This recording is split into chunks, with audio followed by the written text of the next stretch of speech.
খোদার হুকুম পালনের জন্য বিসমিল্লাহি আল্লাহু আকবার বলে যখন ছুরি মাথার উপর থেকে ইসমাঈল আলাইহিস সালামের গলার দিকে নামাইতেছিলেন, জিবরাইল ডাক দিয়ে বললেন, নবী গো, ওই সময় আমি সিদরাতুল মুনতাহার পাশে ছিলাম। আল্লাহ ডাক দিয়ে বলেন, জিবরাইল তাড়াতাড়ি যাও, জান্নাতের মধ্যে একটা দুম্বা আছে, 40 বছর ধরে জান্নাতের ঘাস পাতা তরুলতা পাতা খেয়ে বড় হচ্ছে। ওই দুম্বাটা নিয়ে আমার ইসমাইলকে ছুরির নিচ থেকে সরাইয়া আমার খলিলের ছুরির নিচে জান্নাতের দুম্বা তুমি চালাইয়া দাও, আমার ইসমাইলের যাতে কষ্ট না হয়। চিৎকার মেরে জোরে বলেন আল্লাহু আকবার। আল্লাহ কি সম্পদ চায় না মন চায়? টাকা চায় না মন চায়? দিল চায়। Allah looks not to your figures and health. মানুষের সৌন্দর্য চেহারার দিকে আল্লাহ তাকায় না। এটা দিয়ে আল্লাহ দিয়ে দুনিয়াতে পাঠিয়েছে। আল্লাহ এগুলির মুখাফিক কিনা? আল্লাহু সামাদ কারো মুখাফিক কিনা? আল্লাহ লুকস টু ইউর হার্ট। তোমার কালবের দিকে আল্লাহ তাকায়। কালব, এজন্য আমার পীর ও মুর্শিদ কালবের মধ্যে আগে সবক দিছে। কি কথা কন না কেন? সবক কোন জায়গা? সবক কোন জায়গা? সবক কোন জায়গা? সবক ছিল কালবিক। জায়গা মতো সবক দিয়েছে, জায়গা মতো সবক দিয়েছে, কালবে সবক। এই জন্য কালব কালব কালব আল্লাহ বলছেন, ইয়া আইয়াতুহান নাফসুল মুতমাইন্না তুরজিই ইলা রাব্বিকি রাদিয়াতাম মারদিয়া। হে নফসে মুতমাইন্না, তুমি আমি আল্লাহর সন্তুষ্টির দিকে তুমি চলে আসো। হে নফসে মুতমাইন্না, তুমি জীবনে হারাম খাও নাই, অকাম করো নাই, কুকাম করো নাই, মানুষ ঠকাও নাই, এই মানুষের কবরে হক নষ্ট করো নাই, অন্যের ক্ষতি করো নাই, অন্যের হক মেরে দাও নাই, ভাই বোনের হক মারো নাই, প্রতিবেশীর কষ্ট দাও নাই। ও নফসে মুতমাইন্না, নামাজ ছাড়ো নাই। আমি আল্লাহ এবং আমার রাসূলের গোলামি করে করে তুমি আসছো। আসো, আমি আল্লাহ তোমার উপরে খুশি, তুমি আমার সন্তুষ্টির দিকে আসো। ফাদখুলি ফি ইবাদি ওয়াদখুলি জান্নাতি।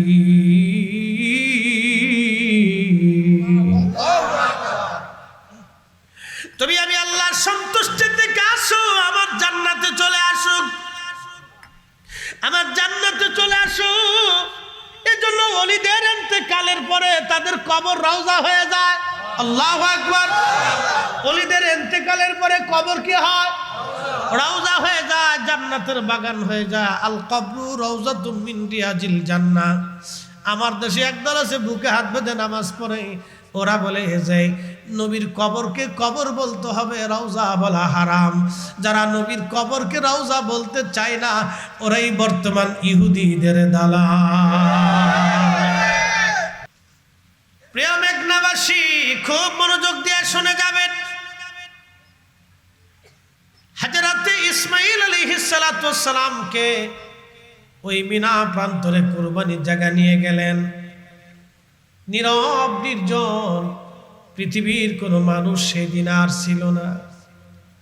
ইসমাঈল আলাইহিস সালাম ডাক দিয়ে বলেন, আব্বাজান, আপনার ছুরিটা পাথরের সঙ্গে খুব সুন্দর করে দাঁড় করে নেন। বাবা গো, আমার জবাহ করার সময় যাতে তাড়াতাড়ি আমি জবাহ হয়ে যাই, আল্লাহর হুকুম যাতে তাড়াতাড়ি মানতে আপনি পারেন, খোদার হুকুম মানতে যাতে আপনার বাধাগ্রস্ত না হয়। চিৎকার মেরে জোরে বলেন আল্লাহু আকবার। আর আমরা ফুলাফান বিড়িটা ছি। মুসলমান, হযরত ইসমাঈল নবী ডাক দিয়ে বলতেছে, আব্বাজান, আমার হাত পা গুলি শক্ত করে মজবুত করে বাবা আমাকে বেঁধে দেন। এজন্যই আপনি আমাকে বাঁধবেন।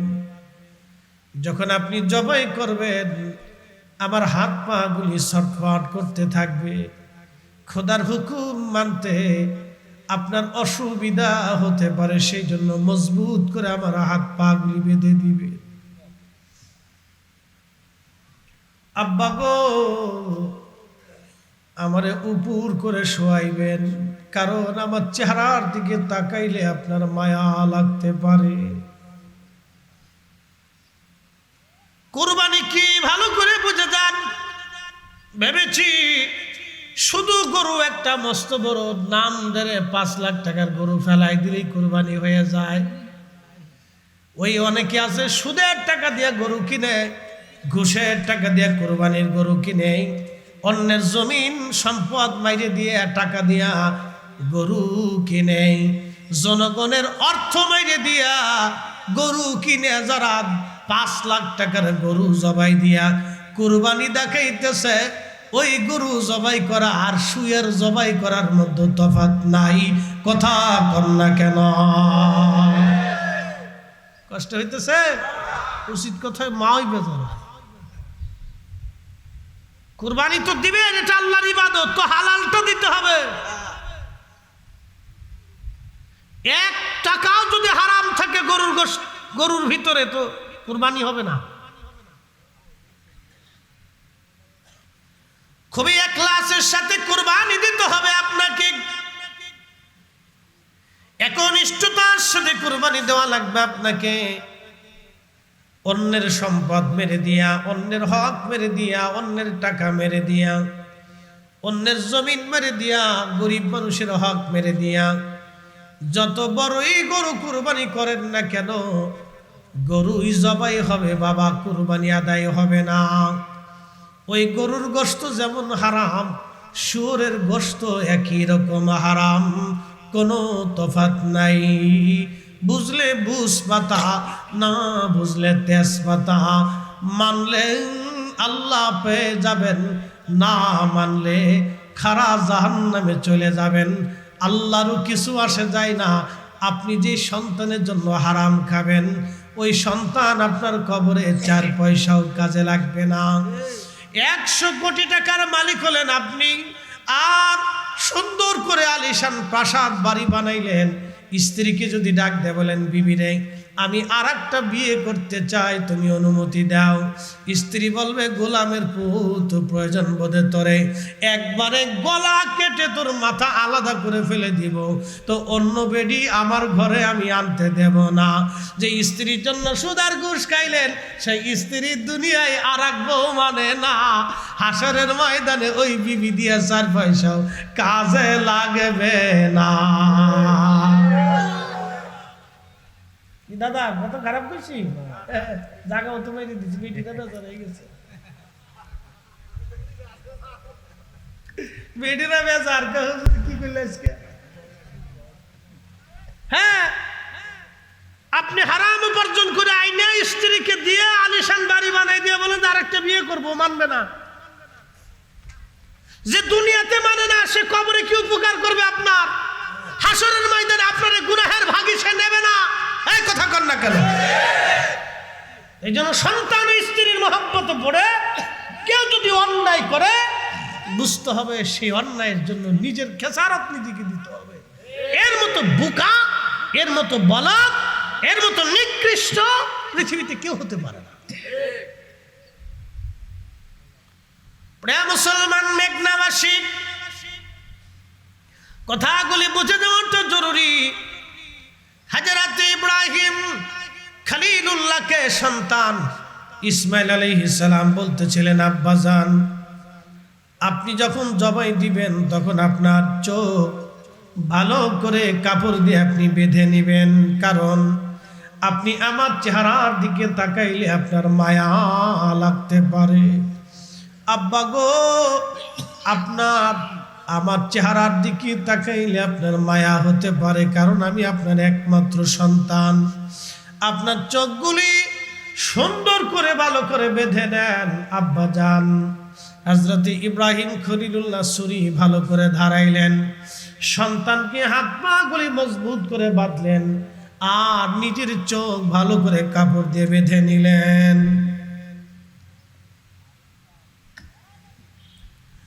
খোদার হুকুম পালনের জন্য বিসমিল্লাহি আল্লাহু আকবার বলে যখন ছুরি মাথার উপর থেকে ইসমাঈল আলাইহিস সালামের গলার দিকে নামাইতেছিলেন, জিবরাইল ডাক দিয়ে বললেন, নবী গো, ওই সময় আমি সিদরাতুল মুনতাহার পাশে ছিলাম।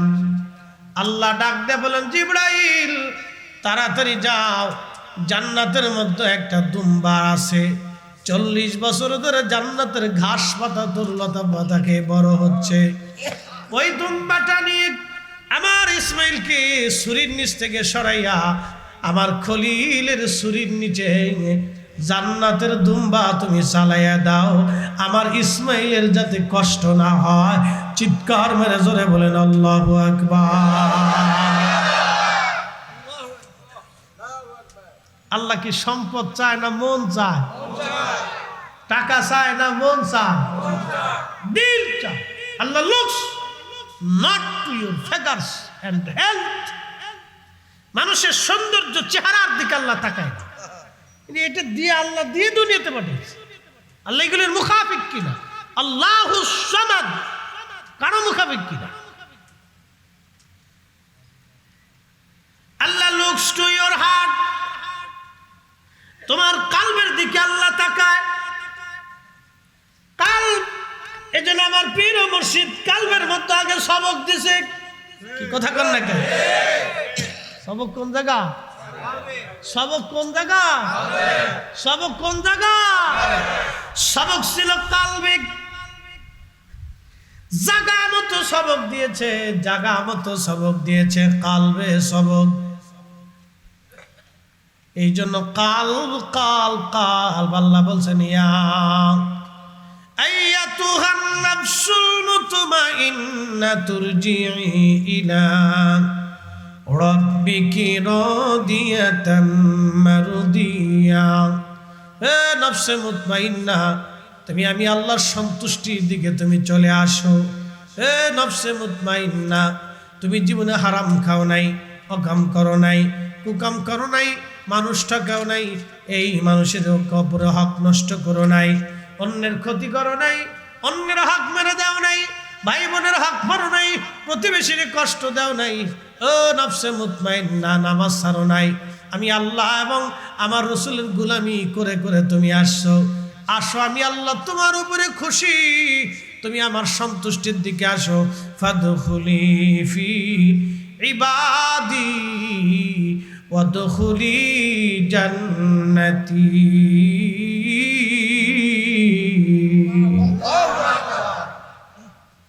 তুমি আমি আল্লাহর সন্তুষ্টির দিকে আসো, আমার জান্নাতে চলে আসো, আমার জান্নাতে চলে আসো। এজন্য ওলিদের ইন্তেকালের পরে তাদের কবর রওজা হয়ে যায়। আল্লাহু আকবার। ওলিদের ইন্তেকালের পরে কবর কি হয়? রওজা হয়ে যায়, জান্নাতের বাগান হয়ে যায়। আল কবরু রওজাতুম মিন রিয়াজিল জান্নাহ। আমার দেশে একদল আছে বুকে হাত বেঁধে নামাজ পড়ে, ওরা বলে যে নবীর কবরকে কবর বলতে হবে, রওজা বলা হারাম। যারা নবীর কবরকে রওজা বলতে চায় না, ওরাই বর্তমান ইহুদিদের দালাল। সন্দেহ নাই। সচ্চে মুসলমান ওরা, নামে মুসলমান, ইমানদারের ইমান নিয়ে করছে যারা খেলা, ওরাই তো আসলেই এজিদেরই চেলা। দাড়ি টুপি পাগড়ি আছে দেখতে মাওলানা, ভিতরে নাই নবী প্রেম ইয়াজিদে ভরা।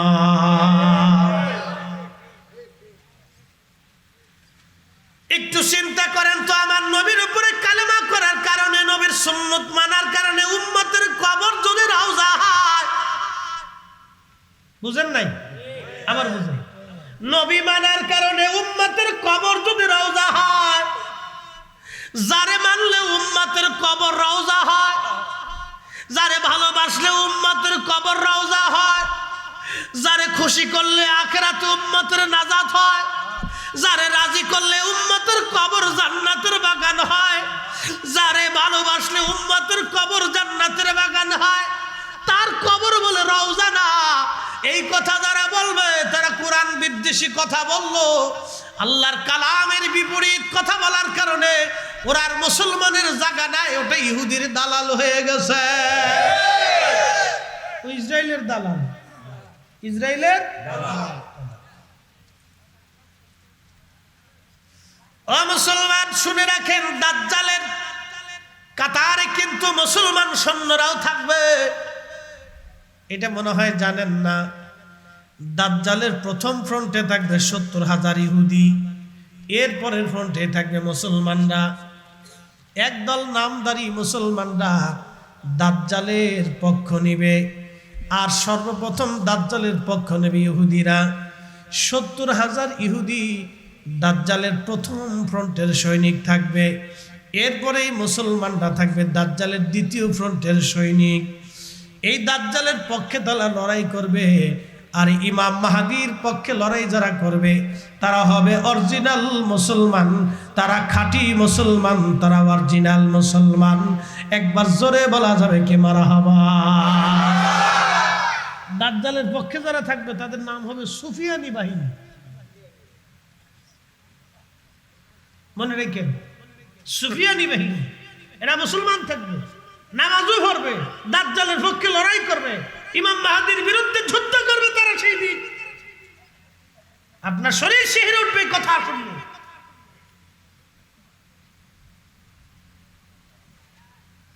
এই জন্য আল্লাহর ওলিদের পক্ষে থাকা ভাগ্য। কথা কর না, আল্লাহর ওলিদের পক্ষে থাকা ভাগ্য, তাকদীর, বুলন্দি নসিব। প্রিয় মেঘনাবাসী, জিবরাইল ডাক দিয়ে বলল, হুজুর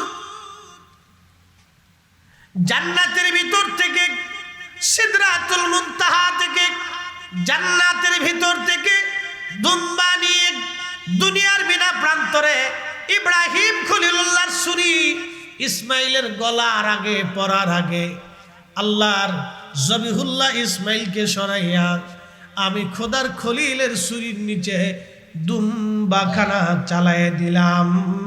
জোরে বলবেন কি সুবহানাল্লাহ। সিদরাতুল মুনতাহা থেকে জান্নাত হয়ে মিনা প্রান্তরে জিব্রাইলের আসতে ছুরি পড়তে পড়তে কত ঘন্টা লাগে ছুরি পড়তে? বিসমিল্লাহি আল্লাহু আকবার। ছুরি উপর থেকে ইসমাইল আলাইহিস সালাতু সালামের গলা পর্যন্ত যাইতে যত সময়ের দরকার, এই সময় সিদরাতুল মুনতাহা থেকে জান্নাতে দুম্বা নিয়ে মিনা প্রান্তরে জিব্রাইলের আসতে সময় লাগলো মাত্র 1 সেকেন্ড। 600 পাখার একটা পাখা ব্যবহার করলো, বাকি 599 পাখা ব্যবহার করা লাগে নাই জিব্রাইল আলাইহিস সালামের।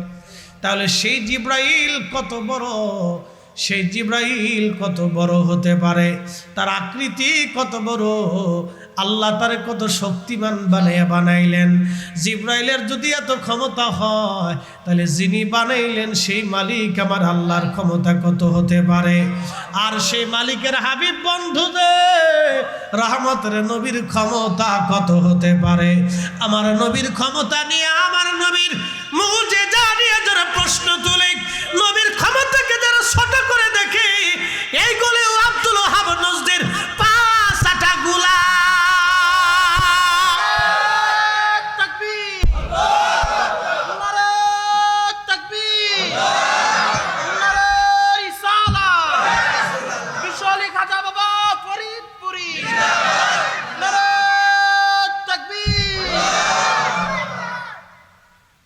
ওই নামই আমার মালা, ওই নাম জপে মোর জুড়াই জ্বালা, ওই নামই আমার গলার মালা, ওই নাম জপে মোর জুড়াই জ্বালা।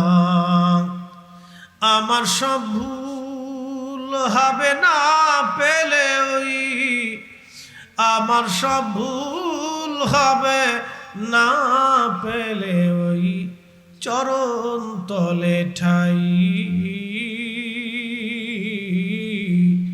ওই নামের মাঝে কি যেন এক শান্তি খুঁজে পাই।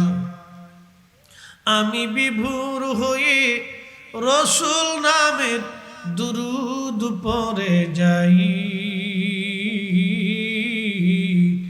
ওই নামের মাঝে কি যেন এক শান্তি খুঁজে পাই।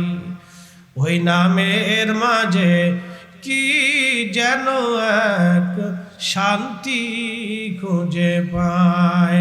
আল্লাহুম্মা সাল্লি আলা সাইয়্যিদিনা মাওলানা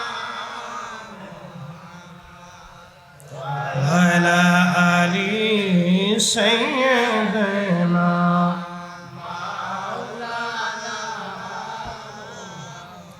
লা ইলাহা ইল্লাল্লাহ, লা ইলাহা ইল্লাল্লাহ, লা ইলাহা ইল্লাল্লাহ মুহাম্মাদুর রাসূলুল্লাহ। আওয়ালাখের দুই কুল হাবিবুল্লাহ সৃষ্টির মূল, ঠিক কিনা? আওয়ালাখের দুই কুল হাবিবুল্লাহ সৃষ্টির মূল, সে নবীজির কদম দর, সেই নবীজির কদম দর, কালবে আল্লাহর জিকির কর, লা ইলাহা ইল্লাল্লাহ,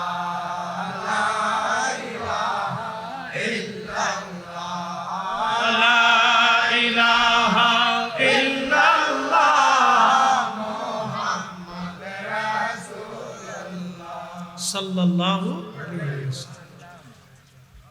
প্রিয় বন্ধুগণ, খুবই মনোযোগ দিবেন। জিবরাইল বলল, হুজুর আরো একবার পৃথিবীতে আসতে আমার কষ্ট হয়েছিল। বলে কোন সময়? জিবরাইল বলেন, বলতেছে হযরত ইউসুফ আলাইহিস সালামের ভাইয়েরা আমার দিকে তাকান। সম্পদের কারণে আর সম্পদের কারণে, ক্ষমতার কারণে মানুষ মানুষের শত্রু হয়ে যায়, আপন ভাই ভাইয়ের শত্রু হয়ে যায়, এমন কিছু নেবেন না। হযরত ইউসুফের ভাইয়েরা ইউসুফ আলাইহিস সালামের শত্রু হয়ে গেল। ইউসুফ আলাইহিস সালামের ভাই হযরত ইউসুফের ভাইরা ইউসুফকে নিয়ে গেলেন, বাবার কাছ থেকে নিয়ে রওনা হয়ে জঙ্গলের মধ্যে যাইয়া হযরত ইউসুফ আলাইহিস সালামের গায়ের জামা খুলে ইউসুফের হাত পা গুলি বেঁধে ফেললেন। বেঁধে ফেলে দিয়ে কুয়ার পাশে নিয়ে হযরত ইউসুফ আলাইহিস সালামকে কুয়ার মধ্যে ফেলে দিবেন। ইউসুফের ভাইরা ইউসুফকে ফেলে দিবে কুয়ার মধ্যে। ইউসুফ আলাইহিস সালামকে ইউসুফের ভাইরা কুয়ার মধ্যে ফেলে দিবে। সমস্ত ভাইরা একত্রিত হয়ে গেল ইউসুফ আলাইহিস সালামকে কুয়ার মধ্যে ফেলে দেওয়ার জন্য। একটু দোষে পড়ি, আল্লাহুম্মা সাল্লি আলা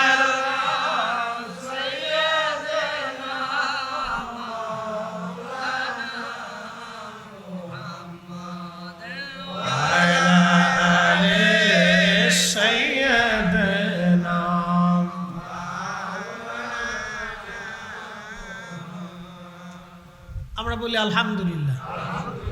চেয়ারম্যান সাহেব অসুস্থ শরীর নিয়েও আসছে, শুকরিয়া আল্লাহর দরবারে। আমরা দোয়া করি আল্লাহ ওনাকে যেন সুস্থতার সাথে আরো দীর্ঘ হায়াত দিক বলে।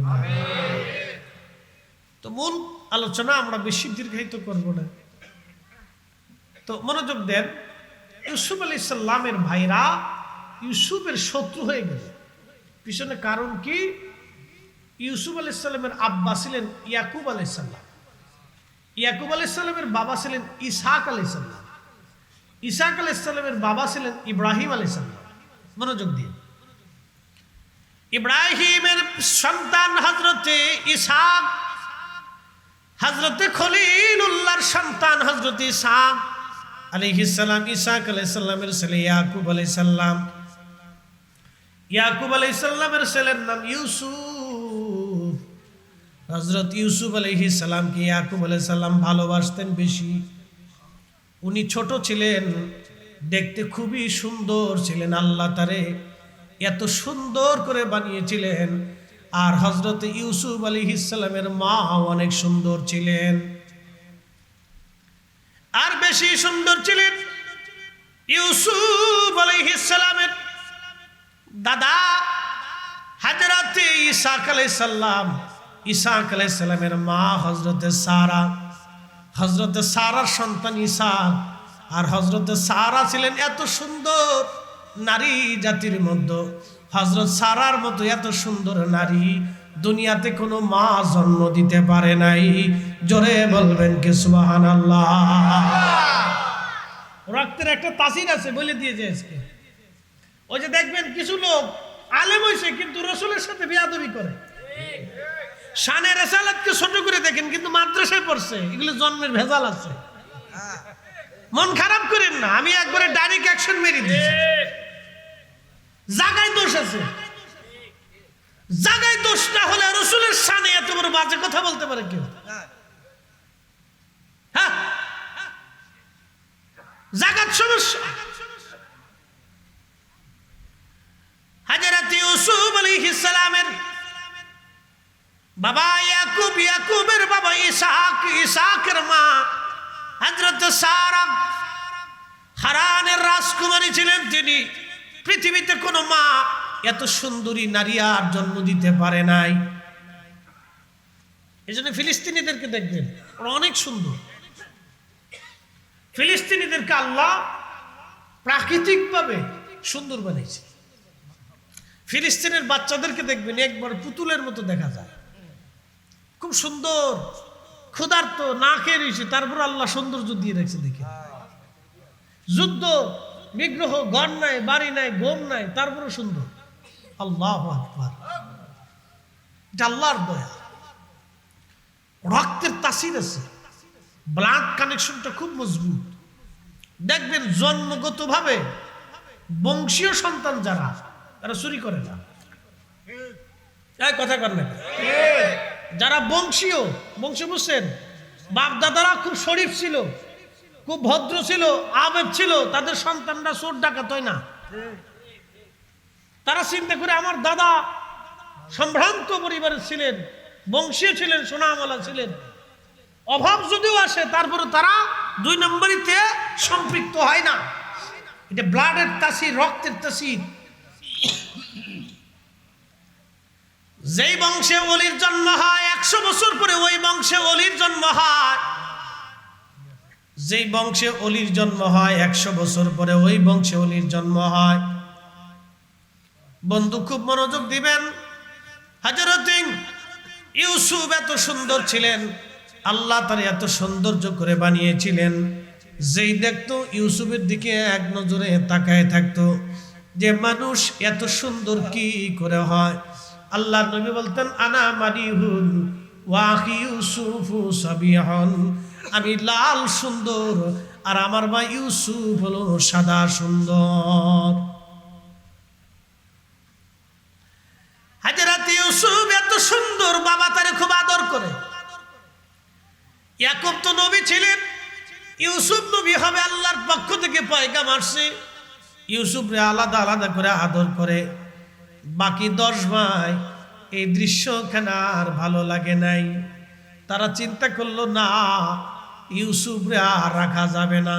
আব্বা শুধু ইউসুফরে আদর করে, আমরা আদর করে না। এই জন্য বাবা যারা আছেন, মা যারা আছেন, শুনে রাখবেন, সন্তানরে কিন্তু আলাদা নজরে দেখেন না, তাহলে সন্তানদের মধ্যে গোপনে গোপনে শত্রুতা বেড়ে যায়। শুধু ঠিক না, এই মাসালা সারা জীবন মনে রাখবেন। আপনি দেখবেন কারো যদি 3টা বাচ্চা হয়, 2টা বাচ্চা হয়, তো বড় বাচ্চা, একটা বাচ্চা হয়েছে তার বয়স 6 মাস, ওরে বেশি বেশি আদর করলে বড় বাচ্চাটার একটু মন খারাপ লাগে। এই জন্য ওরা আদর করলে ওরও সমান তলে আদর করবেন, নাহলে হিংসা করবে যে ওরা খালি আদর করে আমার মা আদর করে না। বুঝতে পারছেন? এগুলি আমাদের বাচ্চাদের দোষ না, এটা সৃষ্টিগতভাবে আল্লাহ রাব্বুল আলামিনের এক মহা পরিক্রমা। এটা বোঝা বড় মুশকিল। ইউসুফ আলাইহিস সালামের ভাইরা হিংসা করে বসলো, যার ইউসুফকে দুনিয়াতে রাখা যাবে না। চিন্তা করতে পারছেন কি পরিকল্পনা করে বলছে? দুনিয়াতেই রাখা যাবে না, তো আব্বা খালি ওরে ভালোবাসে। এই জন্য আপনারা যারা বাবা আছেন সন্তানদেরকে সমান তালে দেখবেন, কোন রকম ডাংবাম করবেন না। মাছ একবারে সমান ভাগে ভাগ করবেন, খাওয়ার সময় সমান তালে দিবেন, কাপড় চোপড় সমান তালে, টাকা পয়সাও সমান তালে, আদর যত্ন সমান তালে, নাহলে হিংসা করবে, মনে মনে হিংসা করে বসবে। হযরত ইউসুফ আলাইহিস সালাম ভাইরা বাবার কাছ থেকে ফুসলে বাবার বুঝে বুঝে নিয়ে চলে গেল ইউসুফ রে কুয়ার মধ্যে নিয়ে যাইয়া। হযরত ইউসুফের হাত পা গুলি বেঁধে ইউসুফকে কুয়ার মধ্যে ফেলে দেয়। ইউসুফ ডাক ডাকা, ভাইরা রে আমাকে জানায় মেরে ফেলে দিও না, আমারে অন্য কোথাও দিয়ে দাও। কোনোদিন আমি ভাইয়ের পরিচয় নিয়ে আর তোমাদের মাঝে যাব না, আমাকে মেরে ফেলে দিও না, আমাকে বাঁচায় রাখো। তো সবার যে বড় ভাই ছিল, সবার বড়, এরা আবার একটু দয়া মায়া বেশি। মনে রাখেন, সবার বড় ভাই, যে বড় ভাই হোক বড় বোন হোক, এটার একটু দয়া মায়া একটু বেশি থাকে। তো ইউসুফ আলাইহিস সালামের সবার বড় ভাই যে, এটার আবার একটু দয়া লাগলো। ডাক দেখে, ভাইরা রে ও তো ছোট মানুষ, ও তো বুঝে না, তোরে একবারে জানে মারার দরকার নাই, ওরে কুয়ার মধ্যে ফেলে দে, যদি বাইসে থাকে তাহলে ওই যারা পানি আনতে উঠবে ওরা নিয়ে চলে যাবে, ওরা বিক্রি করে দেবে, অন্য কোথাও পৃথিবীতে চলে যাক, বাইসে থাকুক, মেরে ফেলে দিস না, একবারে জানা মারার দরকার নেই। তো অন্য ভাইরা ঠিক আছে জন্য ওরা না খাওয়া। আবু মুসলিম আল খাওলামি ধীরে ধীরে বাজারে একটা ব্যাগ নিয়ে হাঁটতে হাঁটতে চলে গেলেন, আটার দোকানে যেয়ে দাঁড়াইলেন। এমন সময় এক ভিখারি এসে হাত পেতে বলল, হুজুর আমি দিনহীন ক্ষুধার্ত, দয়া করে আপনি কিছু আমাকে ভিক্ষা দেন। কোরআন বলল, আম্মাস সাইলা ফালা তানহার, নবী উম্মতকে শিখান কোন ভিখারিকে আপনি ধমক দিবেন না, কোন ভিখারিকে তাড়াইয়া দিবেন না। আমাদের দেশে অনেকে ভিখারিকে ধমক দিয়ে পাঠায়, কুত্তার মতো ঝেঁকটি দিয়েন না। আল্লাহ ভিখারি বানাইতে 1 সেকেন্ডও লাগে না। হ্যাঁ, কথা কর না, জোরে বলেন। আমার এলাকায় এক অনেক বড় ধনী, কয়েকশো বিঘা সম্পত্তির মালিক ছিল, কয়েকশো বিঘে, বুঝছেন? আমাদের অঞ্চলে ফরিদপুরে 26 শতকে 1 পাখি, 52 শতকে 1 বিঘা, সেই বিঘার হিসেবে কয়েকশো বিঘা সম্পত্তির মালিক ছিল। 80-90 দশকে দরবারে গরু নিয়ে মানুষ হেঁটে হেঁটে যাইতো, চাল ডাল মাথায় করে যাইতো। তো হেবেটায় চিন্তা করছে যে 28 সব যদি মেলা মিলাইতে পারে তা আমি পারবো। হ্যাঁ, বাস্তব ঘটনা আমার এলাকা, আপনাকে শোনাচ্ছি আজকে।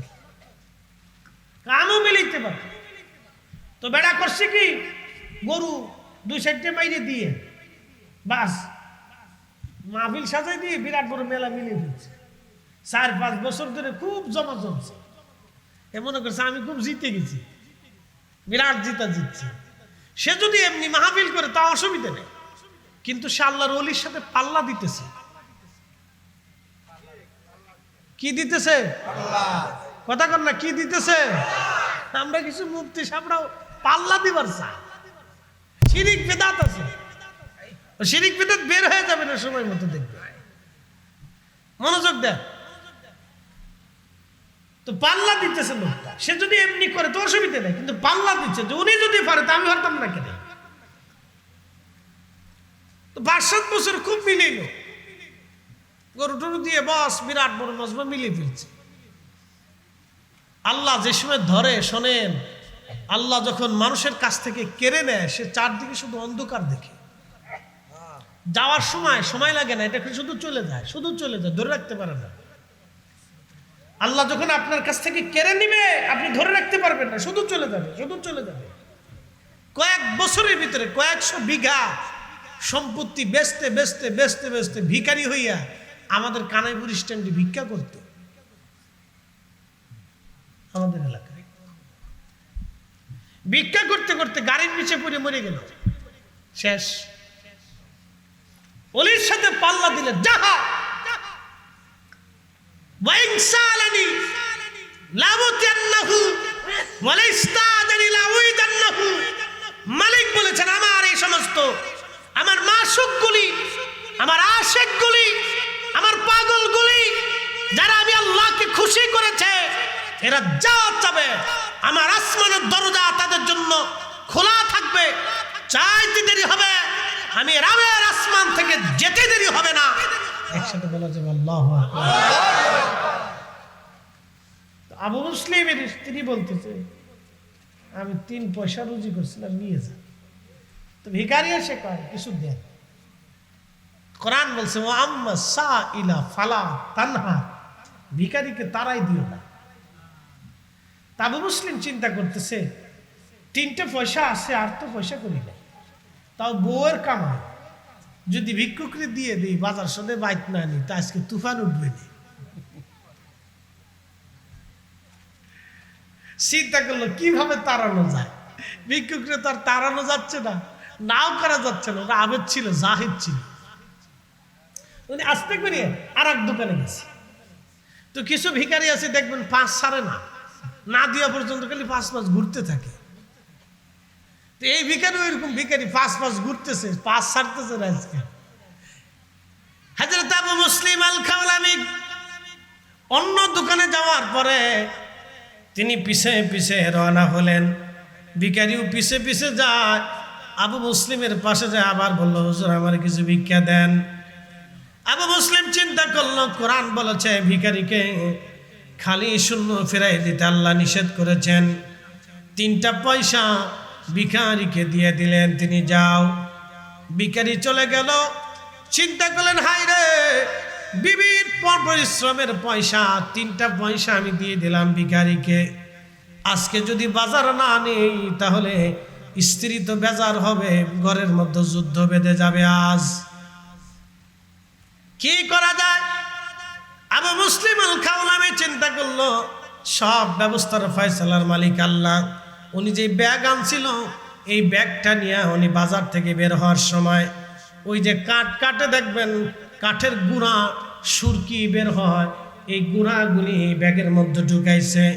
আর কিছু বালি ব্যাগের মধ্যে ঢুকাই দিয়া ব্যাগের বস্তার মুখ সুন্দর করে দড়ি দিয়ে বেঁধে আস্তে করে ঘরের দরজার সামনে নিয়া সালাম দিয়ে ঘরের দরজা টোকা দিয়া ঘরের দরজার সামনে ওই ভুসি আর ওই বালির বস্তাটা রেখে দিয়ে আবু মুসলিম আল খাওলামি রাহমাতুল্লাহ আলাইহি খুদার ঘর মসজিদে এসে নামাজে দাঁড়ায় গেছে। একবার জোরে বলবেন মারহাবা। আল্লাহর কোরআন বলল ইয়া আইয়ুহাল্লাযীনা আমানুস্তাঈনু বিস-সাবরি ওয়াস-সালাহ।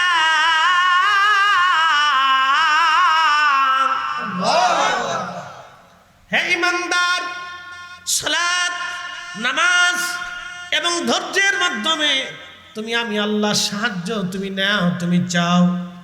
আবু মুসলিম আল খাওলামি নামাজে দাঁড়ায় গেলেন। ওই যে বানুয়ার কাঠের গুঁড়ার বস্তা রেখে দিয়ে আবু মুসলিম আল খাওলামি চলে আসছে।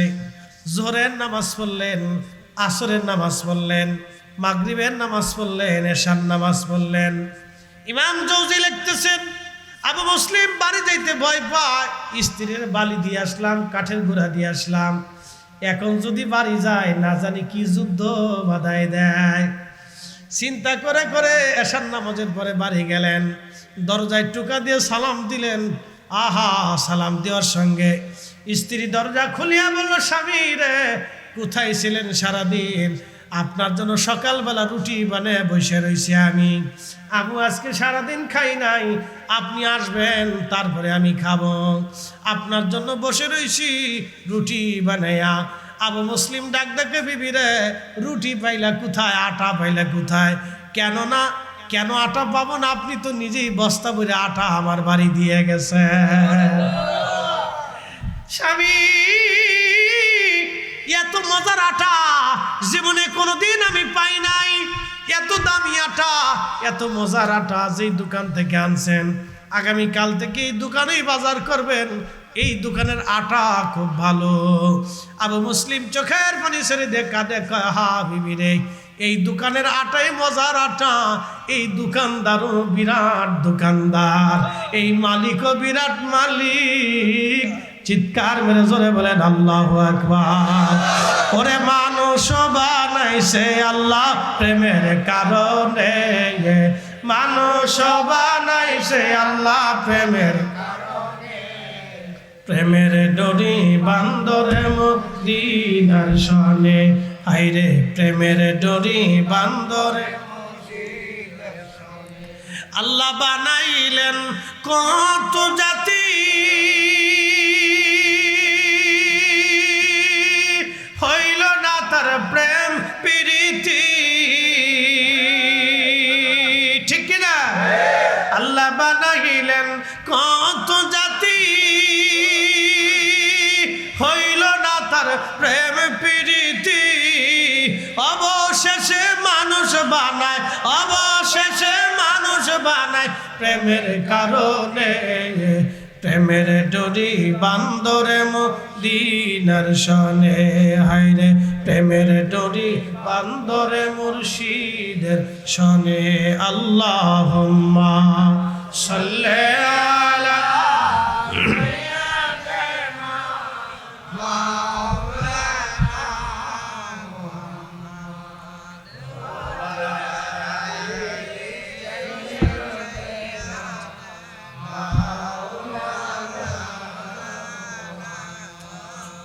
লা ইলাহা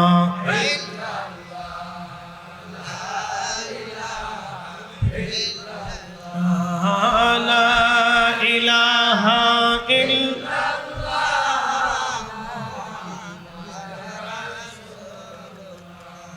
আওয়ালাখের দুই কুল,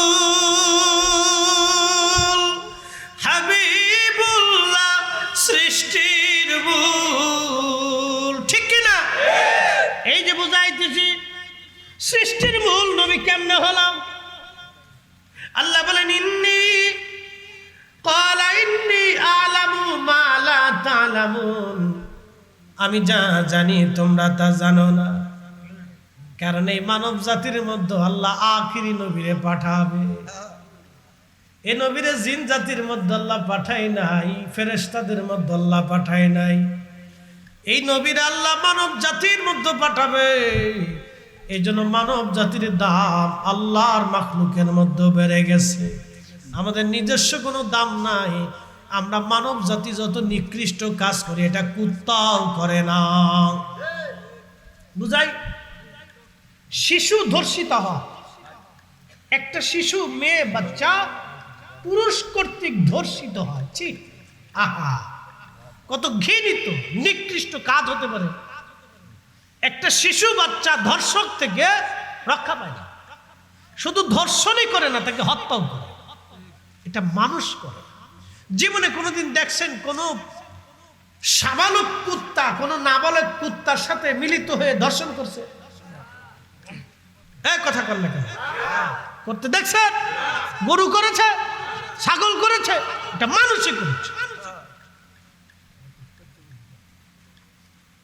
এই মানব জাতির 4 পয়সা মূল্য ছিল না। সৃষ্টির মধ্যে এটা নিকৃষ্ট জাতি হয়ে যাইত যদি এই জাতির মধ্যে আল্লাহ রাহমাতুল লিল আলামিন না পাঠাইতেন।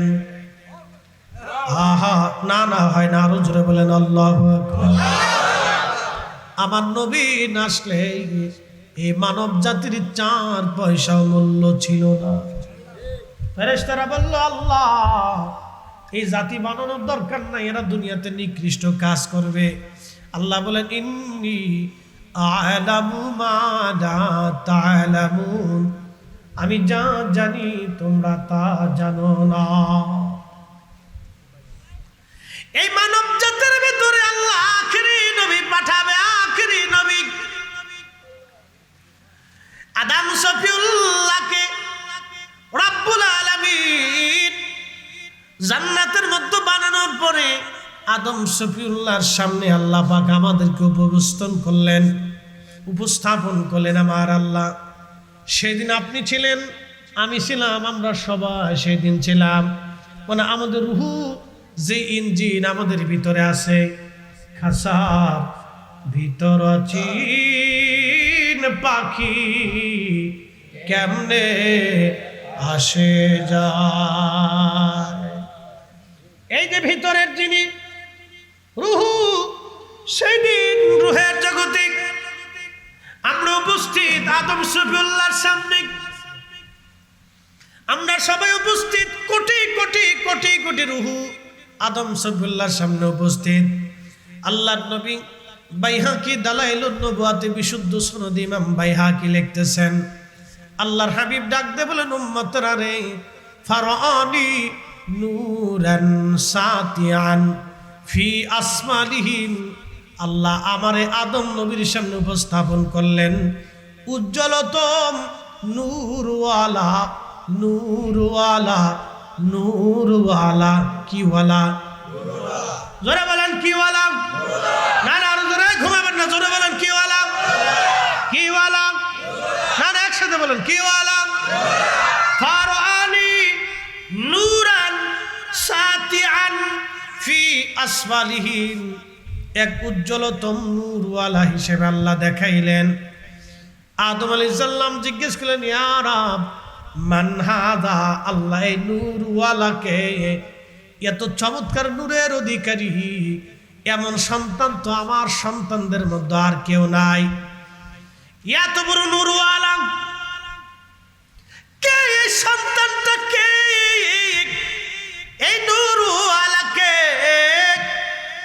আল্লাহ ডাক দিলেন, আদম হাদা ইবনুকা আহমদ, ইনি তোমার সন্তান মুহাম্মদুর রাসূলুল্লাহ সাল্লাল্লাহু আলাইহি ওয়াসাল্লাম। চিৎকার মেরে জোরে বলেন আল্লাহু আকবার। কিওয়ালা? বাবা আদম কিওয়ালা? মাটিওয়ালা। বাবা আদম কিওয়ালা? ছেলে আমাদের নবী রাহমাতুল্লিল আলামিন কিওয়ালা? বাবা কিওয়ালা? এইখানেই হলো পার্থক্য। এই সূত্রটা বুঝতে না পেরিয়া আমাদের দেশের গোলে মালে তালে, গোল তালে মালে গোলে, গোলে মালে তালে, তালে মালে গোলে, গোলে মালে তালে, তালে মালে গোলে, একবারে খিচুড়ি পাকে দিচ্ছে। আদম নবী মাটিওয়ালা, আমাদের নবী তখনও নূরওয়ালা। একসাথে বলবেন আল্লাহু আকবার। আদম নবী কিওয়ালা, আমাদের নবী তখন কিওয়ালা? এই নূরওয়ালাই দুনিয়াতে আসছে মাটিওয়ালাদের ভিতর দিয়ে। বলে কি করে সম্ভব? ইন্নামা ইদা আরাদা শাইআন আইয়াকুলা লাহু কুন ফায়াকুন। আল্লাহ যেমনি চায় এমনি হবে। আল্লাহর চাওয়া আর পাঠানোতে আমাদের কোনো কৈফিয়ত নাই, কোনো বক্তব্য নাই, কোনো কথা নাই, কোনো মানে মন্তব্য নাই। আল্লাহ যেভাবে দিছে এভাবেই হয়েছে। কথা কান না, ঠিক কিনা? আদম আলাইহিস সালাম কিওয়ালা, নবী আমাদের কিওয়ালা? আল্লাহ। এই তো বুঝে গেছেন। আল্লাহ ডাক দিলেন আদম। এই নবীর আরো পরিচয় হচ্ছে হুয়াল আউয়াল, হুয়াল আউয়াল। ইনি প্রথম নবী হিসেবে প্রথম, মানুষ হিসেবে প্রথম, নবী হিসেবে প্রথম, সৃষ্টি হিসেবে প্রথম, নূরওয়ালা প্রথম, কালমাওয়ালা প্রথম। এই নবী প্রথম, হুয়াল আউয়াল, তিনি প্রথম। কুরআন বলতেছে হুজুর অবিদালিকা উমিরতু, আপনি বলে দেন আদিষ্ঠিত হয়েছেন। ওয়া আনা আউয়ালুল মুসলিমিন।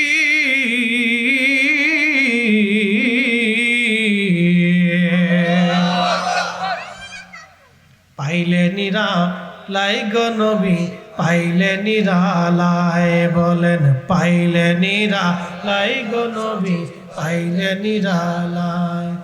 ওই কদমে চুমু খাবো, ওই কদমে চুমু খাবো, চরণ ধুলি মাখবো গায়, পাইলে নিরালাই গো নবী, পাইলে নিরালায়, বলেন পাইলে নিরালায় গো নবী, পাইলে নিরালায়। বুঝতে অসুবিধা হয়? বলে আদম আলাইহিস সালাম কি ওয়ালা? আমাদের নবী রাহমাতুল লিল আলামিন তখন কি ওয়ালা? নূরওয়ালা। এই তো বুঝে গেছে, বুঝা গেছেন আপনি? আদমকে আল্লাহ ডাকতে বলতেছে, আদম হুয়াল আউয়াল, নবী হিসেবে প্রথম, মুসলমান হিসেবে নবী আমি আল্লাহকে আল্লাহ বলতেই প্রথম। এ নবীর আগে কেউ আমাকে আল্লাহ বলে আল্লাহ ডাক দেয় নাই, ইনি প্রথম। কোরআন বলে ওয়া আনা আউয়ালুল মুসলিমিন, আপনি বলে দেন আপনি প্রথম আমি আল্লাহকে লা ইলাহা ইল্লাল্লাহ বলে স্বীকার করেছেন, আমি আল্লাহকে আল্লাহ বলে আপনি মেনেছেন, আমি আল্লাহকে আপনি নবীর আগে কেউ আল্লাহ বলে মানে নাই। আদম তুমি শোনো, ইনি নবী হিসেবে প্রথম, সৃষ্টিগতভাবে প্রথম, আর কালেমা পড়নেওয়ালা হিসেবে নবী প্রথম। কোন জিন, কোন ফেরেশতা, কোন মানব, কোন দানব, কোন সৃষ্টি আরশে মুআল্লাহ, এই পানি, আকাশমণ্ডলী, ভূমণ্ডল, কেউ এই নবীর আগে আমি আল্লাহকে আল্লাহ বলতে পারে নাই। এই নবী আমাকে আল্লাহ বলে আল্লাহ প্রথম স্বীকার করেছে। ওয়া আনা আউয়ালুল মুসলিমিন, কোরআন বলতেছে কথা, আমি বলি নাই। পৃথিবী উল্টে যাবে, কোরআনের কথা মিথ্যা হবে না। কথা বলেন ঠিক কিনা? আল্লাহ ডাক দিছে আদম ওয়াল আখার, এই নবী শেষ, এই নবীর পরে আর কোনো নবী নাই, এই নবীর পরে আর কোনো নবী হবে না, এই নবী শেষ নবী। আমি এটাকে দিয়ে, এ হাবিবকে দিয়ে আমি নবুয়তকে খাতেম করে দিলাম, আর এই নবীর পরে কোনো নবী হবে না। ওয়া হুয়া আউয়ালুশ শাফি, এ নবী প্রথম কিয়ামতের ময়দানে আমি আল্লাহর দরবারে সুপারিশ করনেওয়ালা হবে। এই নবীর আগে আমি আল্লাহর সাথে কেউ কথা বলতে পারবে না। চিৎকার মেরে জোরে বলেন না মারহাবা। এসেছেন যত নবী